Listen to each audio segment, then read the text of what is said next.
الحمد لله القائل في كتابه العزيز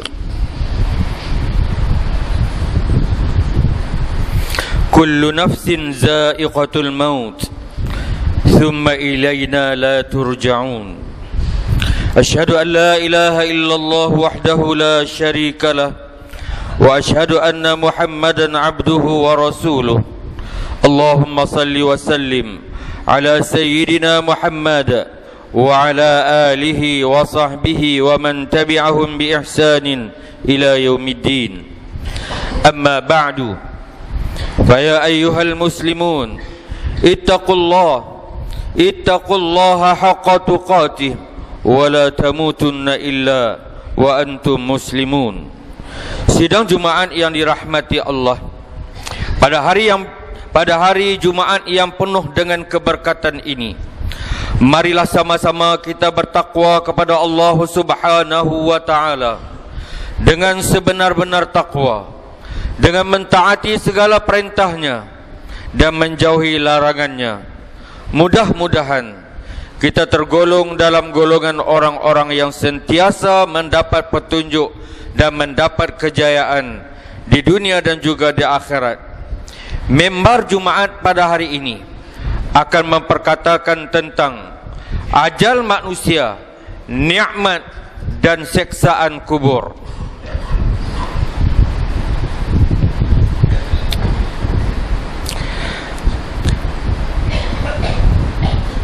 Ajal ialah masa berakhirnya tempoh hidup sesuatu makhluk sebagaimana yang ditetapkan oleh Allah Subhanahu wa ta'ala sejak daripada azali lagi. Hal ini telah ditegaskan di dalam Al-Quran seperti mana ayat yang saya baca di awal khutbah tadi. A'udzubillahi minasyaitonir rajim. Kullu nafsin za'iqatul maut, thumma ilaina la turja'un. Thumma ilaina turja'un. Yang bermaksud tiap-tiap yang bernyawa akan merasai mati. Kemudian kamu dikembalikan kepada kami. Surah Al-Ankabut ayat 57. Ajal merupakan ketetapan Allah yang tidak diketahui oleh manusia dan tidak dapat diubah. Manusia boleh berusaha untuk meneruskan kehidupan dengan menjaga kesihatan, keselamatan dan berdoa agar dipanjangkan umur. Apabila sampai masanya, manusia tidak boleh menahan ajal lagi kerana ajalnya telah ditetapkan oleh Allah seperti mana firman-Nya, walikulli ummatin ajalun fa idza jaa ajaluhum la yastakhiruna sa'ah wa la yastaqdimun. Yang bermaksud dan tiap-tiap umat mempunyai ajal, maka apabila telah sampai ajalnya, mereka tidak dapat menangguhnya dan tidak dapat mempercepatkannya walaupun sesaat pun. Sidang jamaah yang dirahmati Allah sekalian, mati ialah perpisahan ruh daripada jasad. Semua anggota tubuh badan berhenti daripada berfungsi. Manusia menjadi kaku, tidak bernafas, tidak boleh berfikir dan tidak boleh berbuat apa-apa lagi. Ruh kembali kepada Allah, manakala jasad yang hakikatnya berasal daripada tanah akan reput dan kembali menjadi tanah. Umat Islam hendaklah sedar bahawa kematian akan datang pada bila-bila masa. Kita hendaklah sentiasa mengingati mati supaya mati dalam keadaan husnul khatimah. Sabda Rasulullah sallallahu alaihi wasallam daripada Abu Hurairah radhiyallahu an berkata, Rasulullah sallallahu alaihi wasallam bersabda, perbanyakkanlah olehmu mengingati mati. Sesungguhnya tidaklah seseorang itu mengingati ketika dalam kesempitan hidup, melainkan Allah melapangkan ke atasnya. Dan seseorang tidak mengingati mati semasa lapangnya, melainkan ingatannya itu akan menyempitkan kehidupannya. Sidang Jumaat yang dirahmati Allah sekalian, Bagaimanakah usaha kita untuk mengingati mati yang bakal datang bertemu dengan kita pada bila-bila masa? Di antaranya ialah kita menyaksikan orang yang sedang nazang ataupun dalam sakaratul maut. Yang keduanya, kita mengiringi jenazah ke tempat pengkebumian. Yang ketiganya, kita menziarahi kubur dan memberi salam kepada ahlinya. Sabda Rasulullah sallallahu alaihi wasallam an Abi Hurairah radhiyallahu anna Nabi sallallahu alaihi wasallam atal maqbarata faqala assalamu alaikum dara qaumin mu'minin wa inna insyaallah bikum lahiqun. Yang bermaksud, daripada Abu Hurairah radhiyallahu an meriwayatkan bahawa Nabi sallallahu alaihi wasallam pernah datang ke tempat perkuburan, lalu baginda mengucapkan, selamatlah ke atas kamu wahai ahli kubur kaum mukmin, dan sesungguhnya kami insya-Allah akan menyusuli kamu juga. Sidang jemaah yang dirahmati Allah, di antara bekalan menghadapi kematian, setiap manusia yang meninggal dunia pasti akan menemui alam barzah ataupun alam kubur. Barzah ialah alam yang memisahkan di antara alam dunia dengan alam akhirat. Alam barzah merupakan marhalah pertama menuju ke akhirat. Ketika di alam barzah, setiap mayat akan ditanya oleh malaikat Munkar dan Nakir. Kedua-duanya malaikat ini akan menyoal mayat tentang ketuhanan dan kerasulan. Oleh itu, setiap manusia hendaklah menyediakan bekalan untuk menghadapi kematian. Bekalan ini merupakan amal soleh seperti yang dijelaskan di dalam hadis berikut. An Anas radhiyallahu an, qala Rasulullah sallallahu alaihi wasallam, yatba'ul mayyita thalathatun, ahluhu wa maluhu wa amaluhu, fayarji'u ithnani wa yabqa wahid, yarja'u ahluhu wa maluhu wa yabqa amaluhu. Yang bermaksud, daripada Anas radhiyallahu an meriwayatkan bahawa Rasulullah sallallahu alaihi wasallam bersabda, ada 3 perkara yang akan mengikuti mayat: keluarganya, harta kekayaannya, dan amal perbuatannya. 2 perkara akan kembali semula, iaitu keluarga dan harta kekayaannya. 1 perkara sahaja lagi yang akan tinggal tetap bersama mayat itu, iaitulah amalan perbuatannya. Dalam hadis Rasulullah sallallahu alaihi wasallam yang lainnya, baginda sallallahu alaihi wasallam bersabda, "Iza matal insanu in qata'a amaluhu illa min thalathin, sadaqatin jariyah aw ilmin yantafa'u bih aw waladin salihin yad'u lah." Yang bermaksud, Abu Hurairah radhiyallahu an meriwayatkan bahawa Rasulullah sallallahu alaihi wasallam bersabda, apabila seseorang itu meninggalkan dunia, maka putuslah amalannya kecuali 3 perkara, iaitulah sedekah jariah atau ilmu yang dimanfaatkan atau anak soleh yang mendoakan untuknya. Berdasarkan kepada kedua-dua hadis di atas tadi, bekalan yang perlu disediakan oleh setiap individu ke alam akhirat ialah, yang pertamanya sedekah jariah yang berbentuk harta, boleh dimanfaatkan oleh manusia secara berterusan, seperti mana yang sekarang ini Masjid Al-Hana sedang meminta supaya anak jamaah mewakafkan wang ringgit untuk kita menyalin kapet yang ada sekarang ini. Dan alhamdulillah, setakat hari ini anak-anak jamaah telah pun memberi sumbangan lebih daripada RM30,000. Mudah-mudahan sumbangan yang tuan-tuan lakukan itu akan diberi ganjaran oleh Allah Subhanahu wa taala.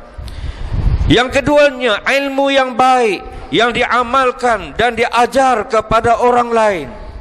Yang ketiganya, amal kebaikan yang dilakukan untuk mendapat keredaan Allah Subhanahu wa taala. Yang keempatnya, iaitulah anak yang saleh yang akan mendoakan kesejahteraan untuk kedua ibu bapanya. Sidang Jumaat yang dirahmati Allah, di antara nikmat dan siksaan di alam barzah, keadaan seseorang di alam barzah bergantung pada amalan mereka semasa mereka hidup di dunia. Golongan orang mukmin yang taat kepada Allah Subhanahu wa taala akan berasa tenang dan bahagia. Berkaitan dengan nikmat kubur, Rasulullah sallallahu alaihi wasallam menjelaskan dalam hal ini dalam hadis baginda, yang maksudnya Abu Hurairah radhiyallahu anhu meriwayatkan bahawa Rasulullah sallallahu alaihi wasallam bersabda, lalu datang kepadanya sebahagian daripada bau syurga dan keharumannya. Kemudian dilapangkan kuburnya seluas 70 hasta persegi dan diberikan cahaya yang menerangi kubur. Kemudian dikatakan kepadanya, tidurlah. Berkaitan dengan siksaan kubur bagi orang kafir dan muslim yang engkar pula, maka Rasulullah sallallahu alaihi wasallam menyatakan hal ini dalam hadis baginda yang bermaksud, sesungguhnya ahli kubur diazab di dalam kubur mereka itu sehinggakan binatang-binatang mendengarnya. Nikmat dan siksaan kubur memang wujud dan memang benar, walaupun manusia biasa tidak dapat mendengarnya. Oleh umat Islam yang seharusnya wajib meyakini akan nikmat dan siksaan ketika kita berada di alam barzah. Sidang Jumaat yang berbahagia, member pada hari ini ingin mengajak semua anak jamaah supaya memberi perhatian apabila berlakunya kematian. Tidak ramai yang ingin menunaikan salat jenazah. Bahkan salat jenazah adalah terlalu mudah untuk dilakukan. Pada takbir yang pertama, niat di dalam hati, sahaja aku sembahyang sunat jenazah ini 4 takbir, fardu kifayah, mengikut imam kerana Allah Ta'ala. Ataupun sebut sahaja aku mengerjakan jenazah kerana Allah Ta'ala. Ataupun sahaja aku mengerjakan jenazah 4 takbir, mengikut imam kerana Allah Ta'ala. Tidak payah, tidak ada rokok, tidak ada sujud. Tetapi sayang, kita yang pergi menghantar mayat ke masjid, tidak ramai yang mengerjakan untuk memberi penghormatan terakhir kepada rakan-rakan kita. Itu pada takbir yang pertama. Pada takbir yang kedua, kita hanya perlu membaca selawat ke atas Rasulullah. Cukup sekadar Allahumma salli ala Sayyidina Muhammad. Apakah itu payah? Apakah itu tidak mampu kita lakukan? Kalau kita nak baca sehingga habis, tidak menjadi masalah. Tetapi cukup sekadar kita membaca Allahumma salli ala Sayyidina Muhammad pada takbir yang kedua. Pada takbir yang ketiga, kita cuma membaca Allahumma ighfir lahu warhamhu wa'afihi wa'fu anhu. Bagi lelaki, bagi perempuan, Allahumma ighfir laha warhamha wa'afiha wa'fu anha. Kalau tak reti juga, bacalah Allahumma ighfir lahu, cukup. Kalau tak reti juga, tak usah duk baca apa-apa, kerana kita mengikut imam. Kita boleh baca apa saja doa untuk jenazah tersebut. Pada takbir yang keempat, kita membaca Allahumma la tahrimna ajrahu wa la taftinna ba'dahu waghfir lana wa lahu. Belajarlah pada anak-anak remaja, pada anak-anak remaja yang masih bersekolah, belajarlah. Kerana ibu dan bapa kamu akan meninggal dunia. Siapa lagi yang akan memberi penghormatan kalau bukan anak-anak yang akan kita tinggalkan sebagai anak-anak yang saleh dan salihah.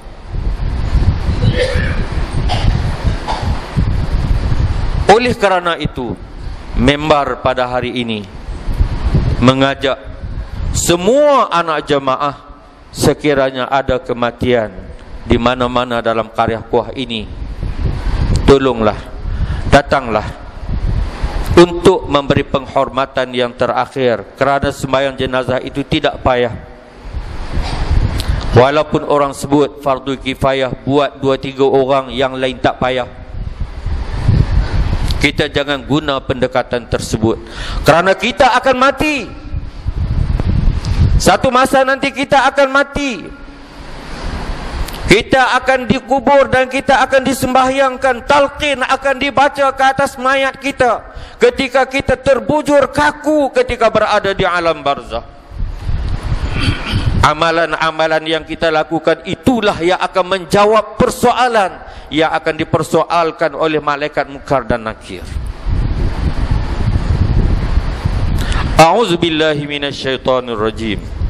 Wal 'asr innal insana lafi khusr illa alladhina amanu wa 'amilus salihat wa tawassaw bil haqq wa tawassaw bis sabr.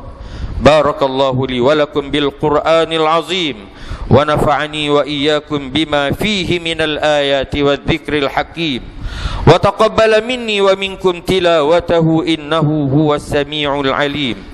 Aqulu qawli hadza wa astaghfirullahal 'azim li wa lakum ولسائر المسلمين والمسلمات والمؤمنين والمؤمنات فاستغفروه إنه هو الغفور الرحيم. اللهم صل على سيدنا محمد وعلى آل سيدنا محمد. الحمد لله حمدا كثيرا كما أمر. أشهد أن لا إله إلا الله وحده لا شريك له إرغاما لمن جهد به وكفر. وأشهد أن سيدنا محمدا عبده ورسوله سيد الخلائق والبشر وعلى آله وصحبه المصابح الغرار.